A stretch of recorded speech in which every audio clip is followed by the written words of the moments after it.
You might be asking, what are you doing, Kman? Are you asking that, Herbie? Yeah, Kman, what are you doing? Well, what I'm doing is I'm training my core. What, your core? Yes, I am, Herbie. That's what I'm training. My core. Because the core is a very popular training technique these days.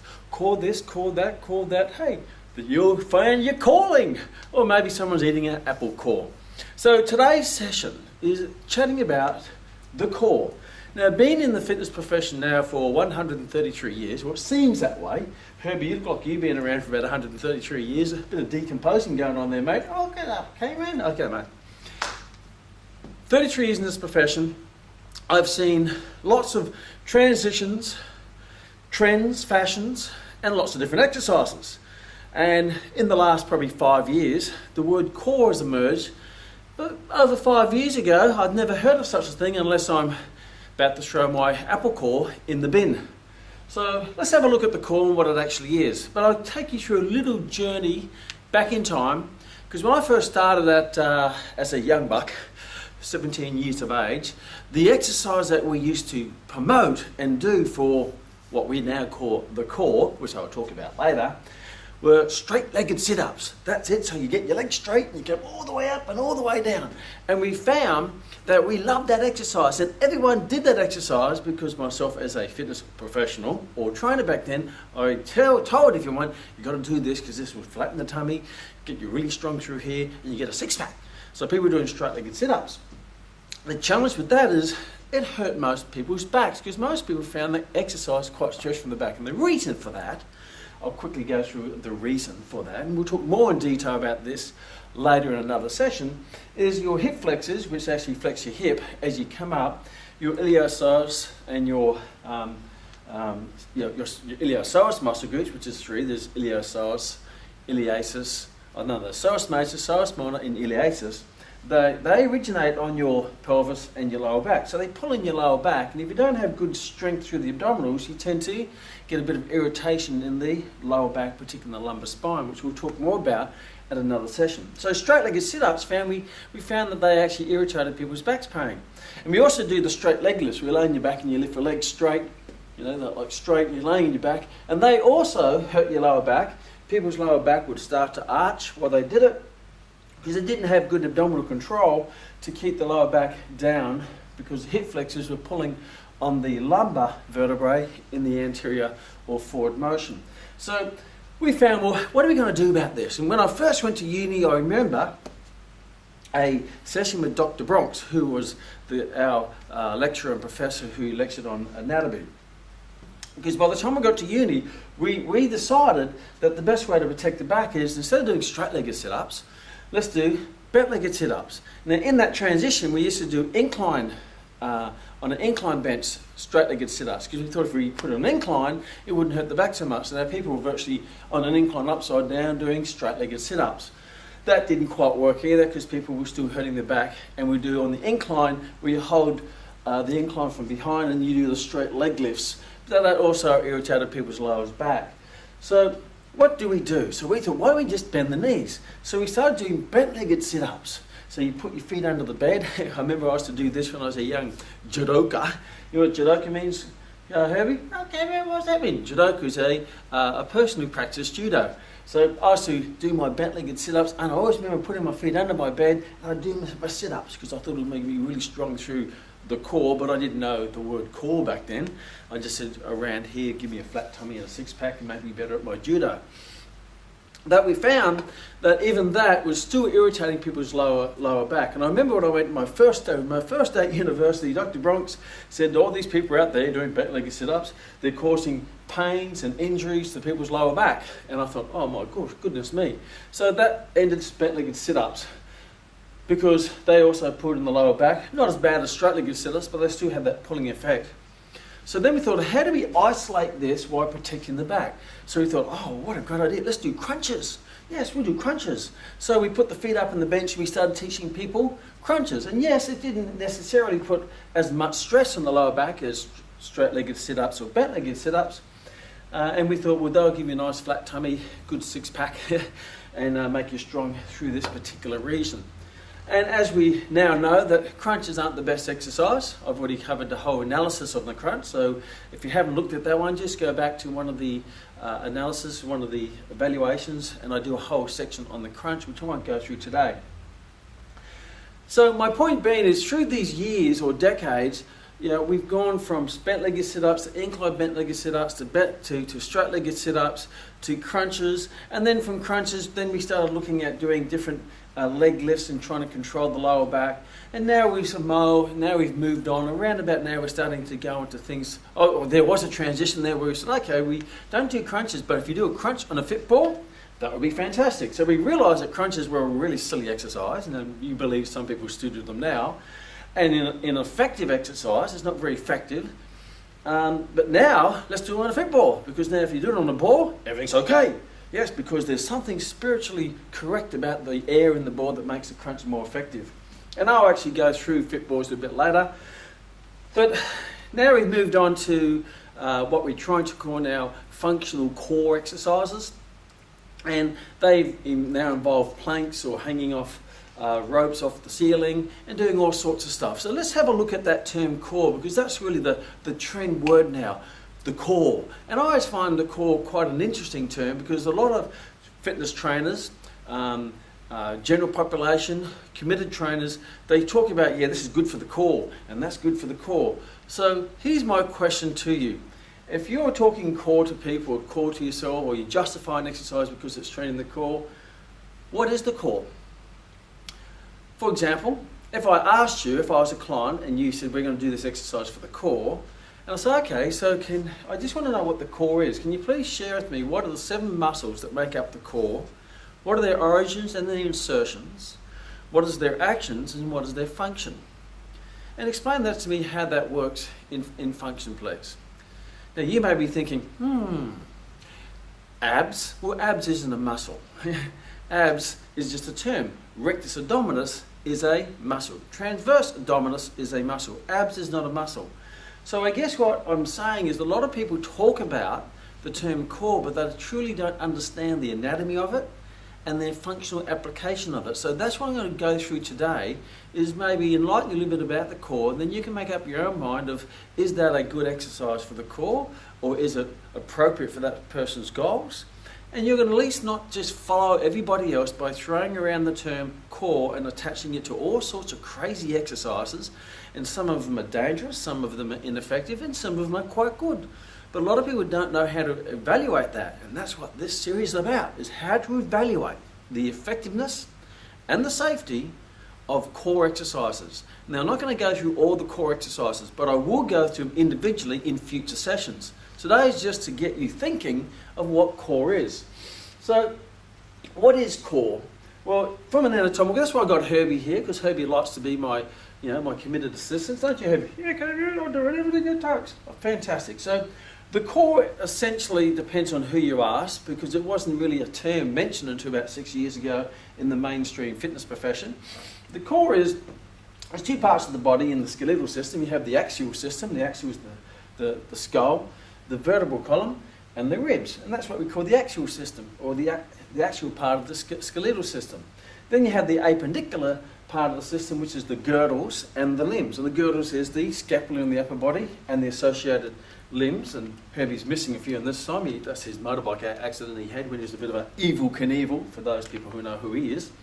And you have the humerus, the radius, the ulna, the carpals and the metacarpals, and the phalanges, not to mention the scapula. In the lower body, the appendicular part of the skeletal system is the pelvis and its associated parts in the pelvis.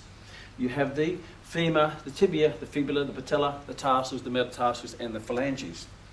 So the core essentially is the middle part. Like an apple, you have the outside part of the apple, and you have the middle bit. So it's the middle bit of the body here, which when people talk about the core, which is really technically controlling the vertebral column and the pelvis. And these are the 2 areas, the critical areas, because the pelvis and the vertebral column are really important, because the position of the pelvis and the vertebral column can have an effect on whether there's inappropriate stresses going through the parts of the vertebral column, particularly the lower back. And understanding that 80% of the population will have some form of lower back pain, and that is growing, then we really have to make sure that when we do exercises, that yes, we have good control of what people call the core, which I call the axial system, or the lower back and the pelvis. Now, let's start from the basics of anatomy. The anatomical position is, when you're in the standing position, the pelvis should be slightly anterior tilted. Then that promotes a nice lordotic curve in your lower back. And the curve of the vertebral column should be a slight curve. It absorbs forces nicely, and the forces are equally distributed through the intervertebral disc. When the curve is too much or not enough, you find that it doesn't absorb shock very well because it's over curved or under curved, like a broomstick without the broom, just a stick. If you hit the ground, it doesn't absorb shock. It actually creates a shock through the body. If you have a slight curve, it creates a springing action. If it's over curved, then you're going to have excessive impingement or compression on the anterior part of the disc or the posterior part of the disc, depending on which way it's curved. So if I have too much lordotic curve, too much what we call anterior tilt. Anterior tilt is where, if this was a cup of tea, and I poured the cup of tea to the anterior, means it's the front, like whoop, that's called anterior tilt, means it goes to the front. Anterior means front. If I pour the tea the back, where I tilt the pelvis or the cup that way and the tea flows out the back, that's called posterior tilt. Now, too much anterior tilt, right? If we go too much anterior tilt, that's going to cause on Herbie a bit of compression on the intervertebral disc at the posterior part of the disc, pushing the disc towards the front, and also maybe compressing some of the associated nerves that come out from the spinal cord that runs at the behind the vertebral column here. And that's where you could get a bit of pain in the lower back by having too much curvature. The opposite is if you have too much posterior tilt, where you what we call flat back, your back is flat. And then what that does is that causes an anterior compression or compression on the front part of the disc that pushes the disc towards the back over a period of time. And what can happen is you can actually have a bulging disc where it actually starts to bulge out the back like a balloon, or it could be what we call a split disc or herniated disc or a prolapse disc, which basically means there's some cracks occur in the intervertebral disc. And in the middle there's this gel-like substance called your nucleus pulposus, and that's surrounded by a fibrous more type tissue called your annulus fibrosus. So your nucleus pulposus is in the middle, the outside part is your annulus fibrosus, and if you have too much flat back and stresses and repetitive over a period of time, you can actually have some leakage coming out the back. And these are some of the major challenges that people have with the lower back, whether it be degeneration of the disc, a bulging disc, or a herniated disc. And what we want to make sure is that the exercises we are prescribing or you're doing is not causing damage to your lower back.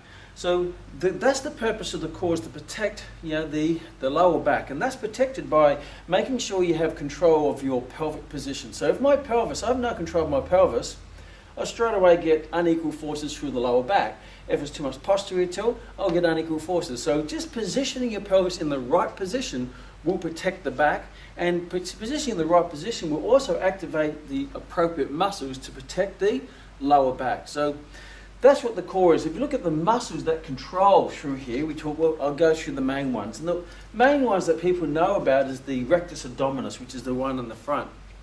That is the least important of all the muscles when it comes to lower back control, because the rectus abdominis is essentially a flexor of the trunk. So it's used in propulsion, and because it originates down here on your pubic bone, or the crest of your pubis down here, right?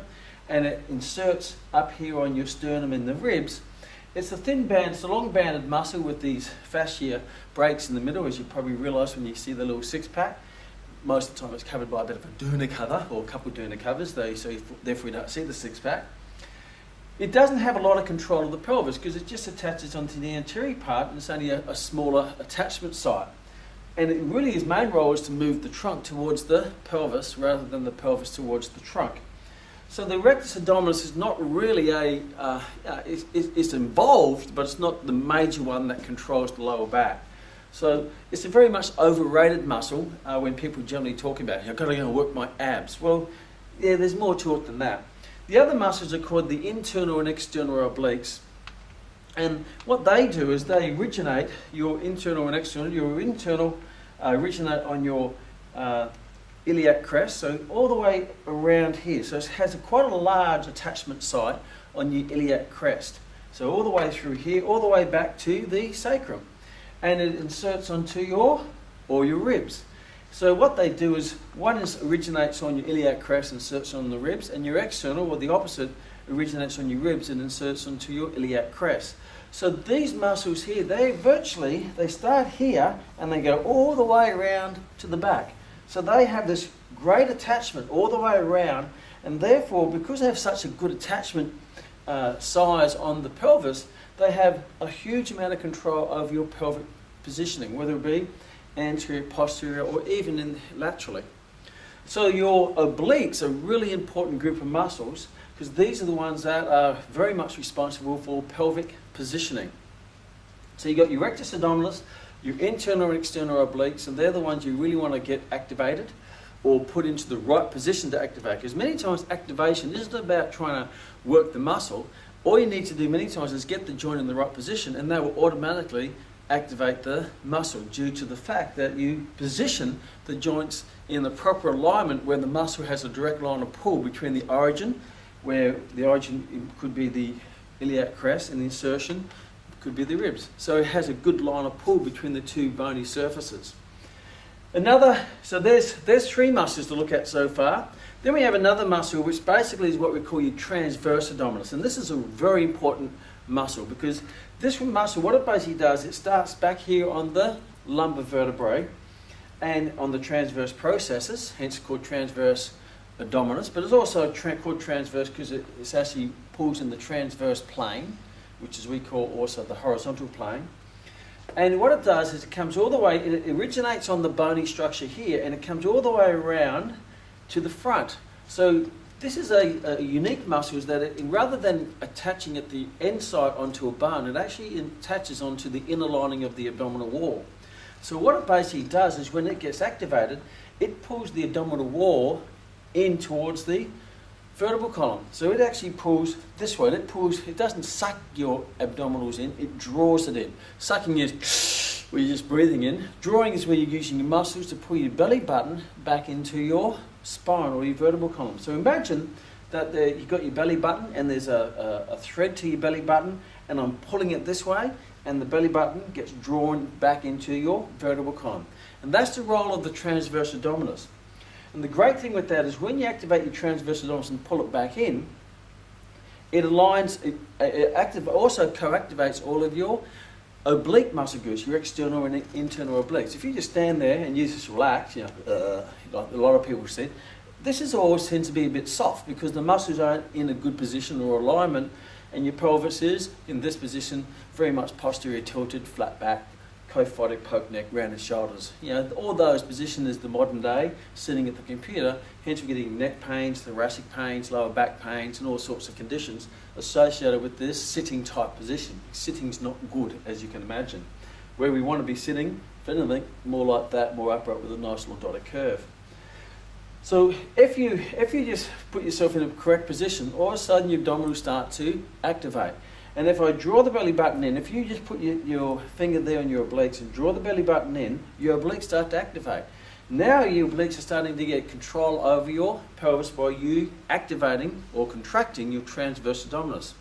So the biggest lesson you can learn from lower back care is not about working your abs, it's more about learning how to activate your transverse abdominis in every exercise or every activity you do during the day, whether you're standing there holding them in, not just flopping them out, when you're walking upstairs, when you're jumping, running, and lifting weights. The other thing I want you to imagine, and we won't talk too much about the rectus abdominis because that's not really, has a huge role in lower back stability. I want you to imagine your obliques, internal and external obliques, and you may remember the old days where a powerlifter has a weight training belt, and we use this external support. What I want to do is show you how to activate your internal weight training belt. The internal weight training belt are these muscles. So let's use your internal weight training belt and stop using the external supportive weight training belt. Because when you use an external weight training belt, you actually get a bit lazy and stop activating your internal one. So if you're one of those trainers who are wearing a weight training belt, remove the belt and teach those muscles how to activate. It's going to be far better from a health point of view and maintaining joint integrity point of view for your lower back in the long term. So I want you to imagine the internal, external obliques are your weight training belt, but they're internal. And the weight training belt protects your lower back. I want you to imagine your transverse abdominis that draws the belly in is where you pull on the weight training belt. You know when you pull it in to tighten it up? Your transverse abdominis tightens up your internal weight training belt. Whoop, tightens it up. So your internal, external obliques are your weight training belt. Your transverse abdominis actually tightens it up. And then you have a little click. You know the click? Click. The click is a group of muscles called your multifidus muscles. And your multifidus muscle groups link in between each of the transverse processes of the lumbar vertebrae. And these muscles, what they basically do is when you activate them, they actually lock each of your vertebrae into place. They support each individual inner vertebral joint. If you're relaxed like this, you find that your joints in your lumbar spine and your vertebral column, there will be a little bit of what we call subluxation, where they'll move across each other. And if you have that position and you're moving around, then that's causing deterioration and degeneration. On a subtle note, unless you do very heavy lifts, then it will be more of a dramatic degeneration over a period of time. So you have this, and that can cause you a bit of back pain. So some people, when they do squats and that, or barbell squats, they feel, that hurts my back. And because they haven't been taught how to use their internal weight training belt. And what they're doing is all these joints are supporting each other by the ligaments, and you don't have as much specific muscle control to really lock them in to stop any irritation in each of these joints. So when you activate your transverse abdominis, the multifidus muscle groups that are in here, what they do is they co-activate and lock all the joints into place. So you want to get these are the steps, get your pelvis into its correct position, because that way your muscles are in the correct alignment to activate. If your joints are not in the correct position, your muscles won't activate. It's like if I'm doing a bench press. If I do a bench press with my shoulders around here and I'm doing this, my chest is all shortened and it doesn't have a good line of pull between the origin and the insertion, and I can't lift much weight. But if I do a bench press and I get my scapula back down together, I do a little bit of stretch there and I get it in the proper alignment, all of a sudden I'm in a strong position. So get your muscles in a strong position by getting your joints in the correct position that will make the muscles in a strong position to activate. Once your joints are in the position, make sure you activate your transverse abdominis, because that will get a co-activation of your internal external obliques, and it will also get a co-activation of your rectus abdominis, and it will pull it all into its correct alignment. All the muscles will be firing, and your weight training belt is nice and tight, and all you need to do now is just lock it in. And when you pull your transverse, or you draw your transverse abdominis in, your multifidus all lock up, and that's like the clicking in the weight training belt. Now you're nice and stable in this position. Your joints are in a stable position, your muscles in a strong position, and everything's nice and stable. So when it comes to working the core, there's no specific exercise that works the core. You just have to yourself be conscious, if you haven't trained yourself to do it unconsciously. Every exercise you do, every movement you do is a core exercise. Whether you be getting out of bed, getting out of a chair, walking the dog, walking up some stairs, running up a hill, squatting, lunging, stepping, jumping, all of those things, lifting, all of those exercises are a core exercise. And people say, what should I do to train my abs? When they say abs, I know what they mean. They really mean everything down here. I say every exercise is an ab exercise, or every exercise is a core exercise, because whether you're doing a chin-up, you have to be able to draw that in to do the chin-up to keep that nice and stable. If I'm doing a push-up, I need to activate all of these muscles by getting the pelvis in the correct position, activating the transverse abdominis, which will co-activate the multifidus, that will lock everything in, protect my joints, and when all this is nice and stable, it provides a fantastic, strong, stable platform for my appendicular parts of the skeletal system, or my big moving muscles to work off, because a crane is only as strong as the base. If the base of the crane is not very stable, the arm of the crane, no matter how thick the cable, won't be able to lift a heavy load. So this is really stabilising the base of the crane so you can lift heavy weights safely. Up here in the upper body, the base of the crane is the scapula. And we'll talk more about that when we look at control in the upper body in future sessions. But you've got to get the scapula in the correct position so it can activate the correct muscles, which is your trapezius and rhomboids and associated muscles. So your bigger muscles, your pecs and lats, pectoralis major, latissimus dorsi, can be really strong in the big movements in the lower body, so your legs can be really strong in the big movements, whether it be squatting, running, jumping, or whatever it may be, and doing it effectively and safely. So let's have a bit of a broad brush look at certain core movement patterns or exercises people do, and I'll address some of them individually in future sessions. But essentially, excuse me, core is basically your pelvis, your lumbar vertebrae, and your whole axial system. You want to get in its correct position so you can get the muscles in the correct alignment, so the muscles will be activated, and then you activate your transverse abdominis, where you get co-activation of your multifidus that locks all your lumbar vertebrae together in the correct position so you can perform fantastic, powerful, explosive, fast, stable movements, no matter what it is, whether it's for sport or pushing your baby or picking up the box or picking up the groceries with a nice, safe back. Work on your internal weight training belt and don't rely on external weight training belt. So let's have a look at overall core exercises. What do you think about that, Herbie? You reckon that's a good idea? A great idea, Kman. So when you look at any exercise, and I just look at core, when people talk about core, the goal, what they're talking about, is really they're trying to work the core. Most of the time they're not doing the core for fat loss or to get a six-pack or something like that. Most of the time they tell you this is core to increase stability through your lower back so you can improve your performance in your sporting performance or weight training performance or any type of performance you're going to improve on while protecting your lower back. So when we're talking about the goal of core exercises, the whole point is it's more about function. Now there's two parts of function.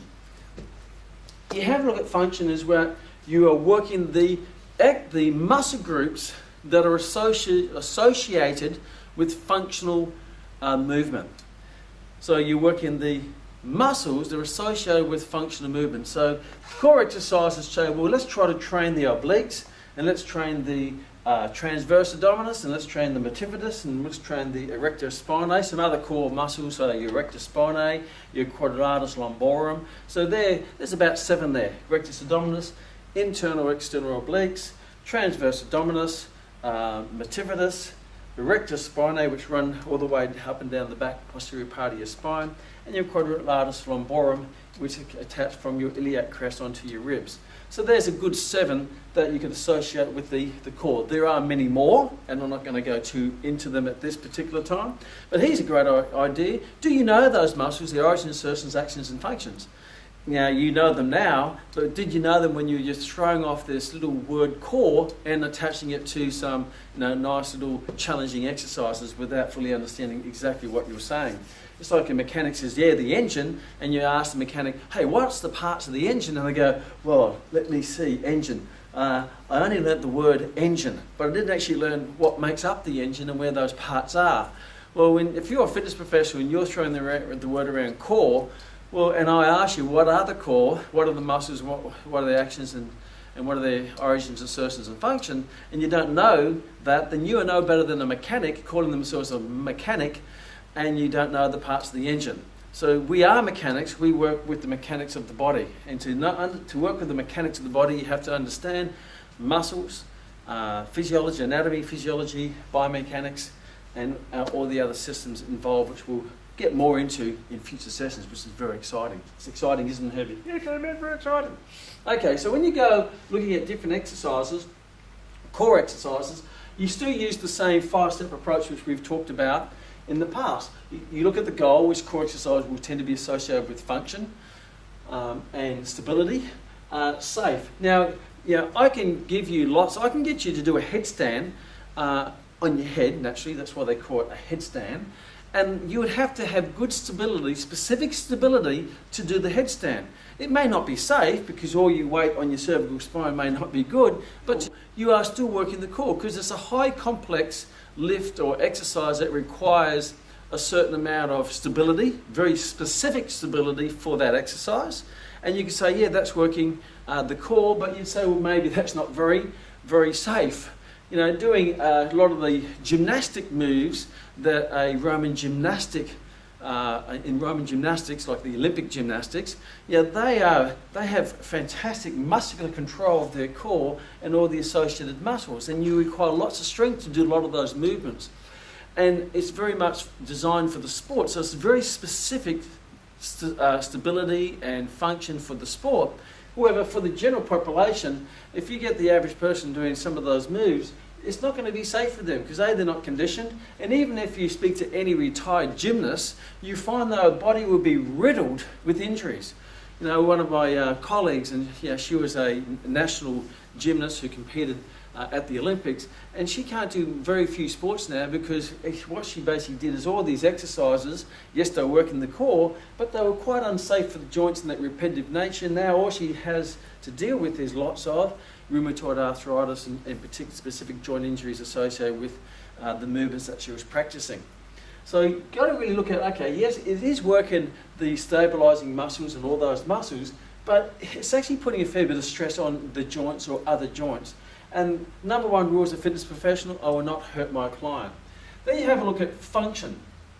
Now, as I said, there's an interesting word, function, and even trying to, the goal is actually function, is there's two parts of function. Yeah, you work in the functional muscles, but the more important question, and it's easy, there's lots of exercise you can work those functional muscles. But the second part, which most people forget, are you working those functional muscles in a functional position? Are you working those functional muscles in a functional position? For example, I could do, say, crunches, and that works the abdominals, and you get a little bit of the obliques. And the movement pattern is not functional, neither is the position. Because what do I need to train a group of muscles, which are designed? Because all these muscles are designed for what? What are they designed for? So they're stabilising the lower back and the pelvis in what position? Yes, you said it, the upright position. So these muscles, all the ones we discussed, are designed to stabilise the pelvis and the lower back in the upright position so we can perform safely and effectively squats, lunges, running, jumping, lifting, all the stuff we do in life. We don't require stability of these muscles laying on the ground. So why do we train a group of muscles that are designed to control and stabilise the pelvis and the lower back in the upright position? Why do we train them on the floor or in a position that is not relative to the position that we want to train them in? For example, these days you see a lot of things such as, I use planks for example. Planks, yeah, certainly does that work the core? Yeah, lots of exercise, and you sort of lay there on your elbows and you're holding the position, that static position. The first question you have to ask is this, and this might be a common sense question, and as we know, common sense isn't very common. Why? Why are you training the muscles in that position? Why? Because how do they function? In the upright position, if you're playing football or you're a boxer or a karate person, or whatever it might be, that's like me getting on the ground and you walking into the gym and you see me laying on the ground, and I'm on the ground, pretend I'm on the ground, and I'm doing this. And then I start to try and kick. So I'm on the ground. You say, what are you doing, Kman? He says, I'm training for boxing or training for kickboxing. He says, why are you laying on the ground? That would be silly. Why would I train a sport on the ground where you perform the sport standing up? Why would you train a muscle on the ground when the muscle is designed to work in the upright position? So a lot of these exercises, they're targeting the muscles of the core, but they're training them in a position which is not specific to any form of function. I can get you walking on a tightrope, and you're walking on the tightrope, and you need stability to do that. But the question is, yes, it works for stabilising muscles, but what has that got to do with, say, Mrs. Jones, who just needs good stability in everyday life, or a footballer, or it might be, they'll be silly.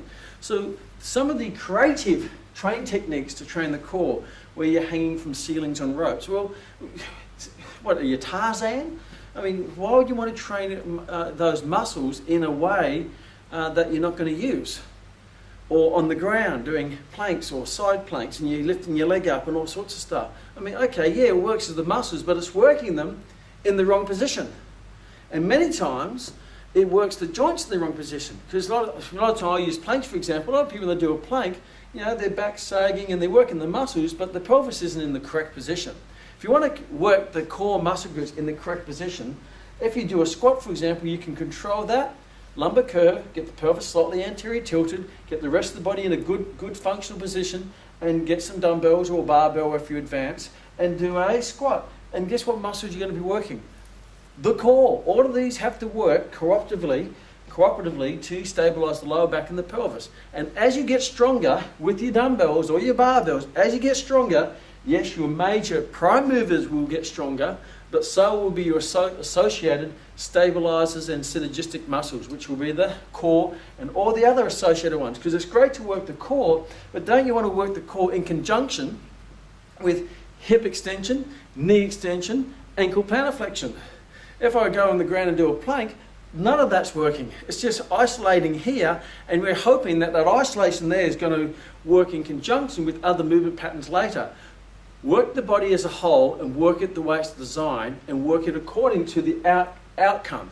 So someone needs strength in the upright position, whether it be kicking, punching, kicking a football, doing whatever, then try to make it as functional as possible, working the functional muscles with the joints in their functional position, with the whole body in its functional position. Don't just isolate the muscles and hope it's going to activate in a different position.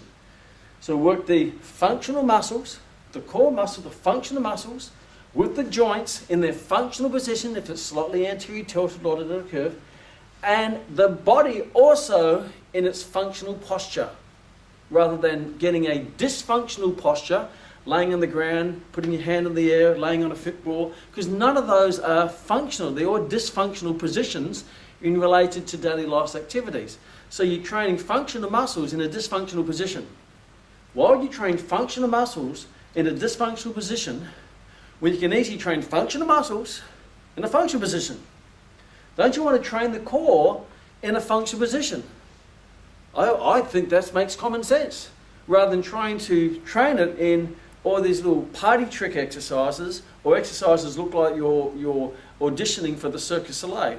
Now don't get me wrong, if you have a specific movement pattern that you have to learn for your sport, like gymnastics or martial art or something like that, then you may have to do something which is a little bit more creative, because a lot of those movements are creative in gymnastics. But for the general population, why do you try to get them to become pseudo-gymnasts or pseudo-balancing acts, or standing on your head or standing on the elbow and flapping your arms, or trying to balance on a ball of air, when really, what part of life do they sit on a ball of air? So function is a really interesting one. Goal, most core exercises focus on function, but you've got to find what is function. Function is training functional muscles in the joints in a functional position with the body in a functional position. Is it safe? Well, sometimes when you train a functional muscle in a dysfunctional position, it becomes unsafe because it puts other types of forces, shearing forces, isolated forces. For example, if you're doing the plank, a lot of people will start to get lower back pain trying to hold that position, because you've got shearing forces going through your lower back with the gravity pulling straight through. But if you're doing a squat, gravity's going through the spine. In a plank, gravity's going across the spine. Think about that. When you do a squat, you work on all those core muscles in a functional joint position, in a functional body position, which is closely related to the movements you want to get stronger at and safer at. But if you do a plank, you're in a dysfunctional position, you're working functional muscles in a dysfunctional position, your joints are in a dysfunctional position, your body's in a dysfunctional position, and the line of force is a shearing force across the spine rather than a squat, a compression force through the spine. And as we already know from the session on the shearing forces, they're the forces or the stresses that go through your joints that can cause degeneration, deterioration, and eventually pain and dysfunction. So function, is there a benefit? Well, a lot of these tricky exercises, yes, they do work the muscles, and they are hard. Some of them are quite hard. You do gymnastic movements, they're hard. If you do taekwondo balancing movements, they're hard. I can come up with lots of different yoga movements or Pilates movements. They're all hard. But the question is, they're hard in the wrong position. They're hard training the right muscles in the wrong joint position, in the wrong body position. Does that not make sense? I think so. How about you, Herbie? Yeah, okay, man, makes sense. And the ultimate is there a better option? Can you train those muscles, the same muscles, in a better position, in a better joint position, in a better body position, and in a position where in a better stress going through the body position? Because a lot of the time when you do dysfunctional exercises, you also get dysfunctional stresses through the body. And we'll talk more about that in sessions when we look at stresses in the body. But I used the plank, for example. The stress going through the body, it's not going through the body, it's going across the body, because you're creating yourself a bridge, and the weakest part of the bridge is through the middle, which is your lumbar spine. So why do you want to do that when there's so many other good exercises you can do which are related to daily life activities? So this is my suggestion. Let's work the core. Let's work the core so we can train the core muscles and activate those functional muscles, put ourselves in a functional joint position, in an overall functional body position, so we can get the best of all worlds. So those positions would be every good exercise, things like squats and lunges and deadlifts and push-ups and chin-ups and all sorts of, all good exercises that protect the joints while training the muscles that you're trying to target. And if those muscles are more functional or core muscles, then train those core muscles the right way, in the right position, so you can get the right result. Look after your core, protect your joints, and be healthy, fit, and strong.